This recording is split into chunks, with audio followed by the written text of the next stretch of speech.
mushaf yang aneh. Apa mushaf yang aneh? Apa bentuknya, apa cetakannya, apa warna tulisannya, apa bagaimana? Bukan itu yang dimaksud mushaf yang aneh. Idza kana al-mushafu mawdu'an fi manzili qaumin la yaqra'una fihi ay fi dzalikal mushaf. Ketika seseorang muslim di rumahnya itu ada mushaf, ada Al-Qur'an, tetapi Al-Qur'annya ini tidak dipergunakan atau tidak dibaca, hanya digunakan untuk menghias kamar tamu.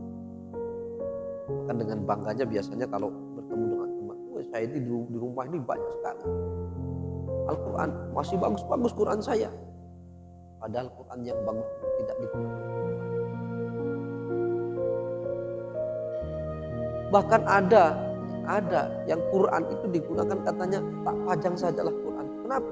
Digunakan untuk menolak ganggu, digunakan untuk menolak setan.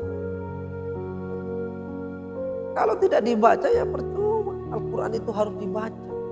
Bahkan ada beberapa orang itu yang mengatakan kalau kita sudah khatam sekali ya sudah, gak usah baca Al-Quran. Nah ini yang salah, ini yang tidak benar. Bagaimana caranya? Quran itu bagus dikhatamkan, tapi Quran itu yang bagus adalah dibaca dan diamalkan. Oleh karena itu jangan sampai kita dalam satu umur ini menganggap udahlah saya khatam satu aja, khatam Quran sekali aja. Kalau sudahnya sudah. Ini salah.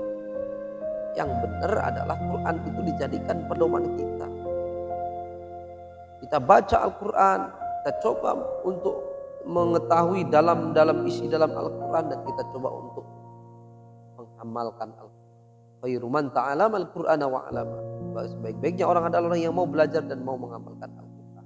Insya Allah ketika seseorang hidup dalam naungan Al-Quran, hidup dalam naungan Quran dan hadis, maka insya Allah seseorang tersebut akan selamat di dunia hatta akhirat.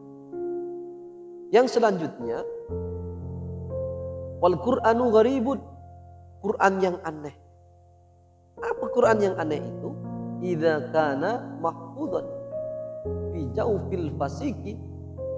Jauh di sini bukan bermakna perut ya, tapi jauh di sini adalah ai fi qalbi. Artinya dia bermakna hati. Idza kana mahfudhan fi jawfil fasiki ai fi qalbi man i'taqadahu wa syahidahu wa lam ya'mal bima fihi. Yang dimaksud Quran gharib adalah seorang muslim yang bisa membaca Quran, seorang muslim yang mampu membaca Quran, seorang muslim yang pintar membaca Al-Quran, bahkan tahu isi di dalam Al-Quran, tetapi dia orang fasik, dia tidak mau melakukan apa yang menjadi perintah Al-Quran. Dia tidak mau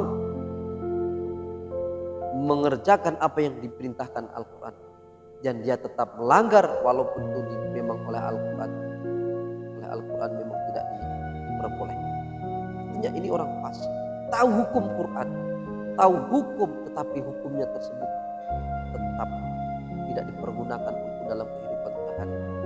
Nah ini makanya kalau orang yang tahu hukum, orang yang tahu dosa, orang yang tahu ini tidak boleh, orang yang tahu ini haram, tetapi itu tidak pernah dilakukan, malah justru ditabrak saja, maka ini dikatakan orang fasik. Nah, orang semacam inilah yang sangat berbahaya. Dia tahu, malah dia justru yang menabrak apa yang dia tahu. Nah, karena itu mari kita bersama-sama ketika kita bernaung pada Al-Quran, maka kita jangan separuh-separuh, betul-betul kita pelajari. Kita belajar dulu tajwid yang benar, tajwidnya dibagusi dulu, baru setelah itu kita belajar untuk mengetahui isinya, bahwa setelah itu kita baru belajar untuk melaksanakan. Jangan sampai kita berjalan di tempat.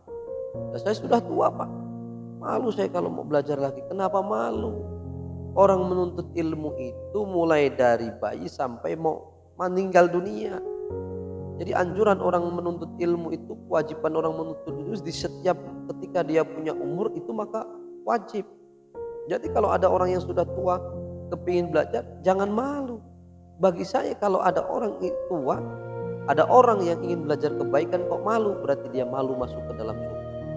Tapi kalau dia yang tidak malu untuk belajar, berarti dia memang betul ingin betul-betul masuk ke dalam. Jadi orang menuntut ilmu itu tidak ada batas, kapanpun, dimanapun, yang penting memang itu khair, baik, kita laksanakan. Tapi juga seperti itu menjadi guru. Menjadi guru tidak mudah. Ketika kita menjadi guru, harus betul-betul kita bisa menjadikan kata-kata kita ini, kelakuan kita ini bisa ditiru oleh sang murid. Seorang guru pala mengajari memprovokasi. Seorang guru pala mengajari sesuatu yang jelek. Mau ada pengajian, ghibah. Membahas suatu pengajian, ghibahin orang. Nah ini yang tidak pas. Jadi semua sama-sama harus berjalan. Kalau kata saya, ketika kita berguru kepada orang lain, jadilah murid yang cerdas. Hadirin rahimana wa iyyakum.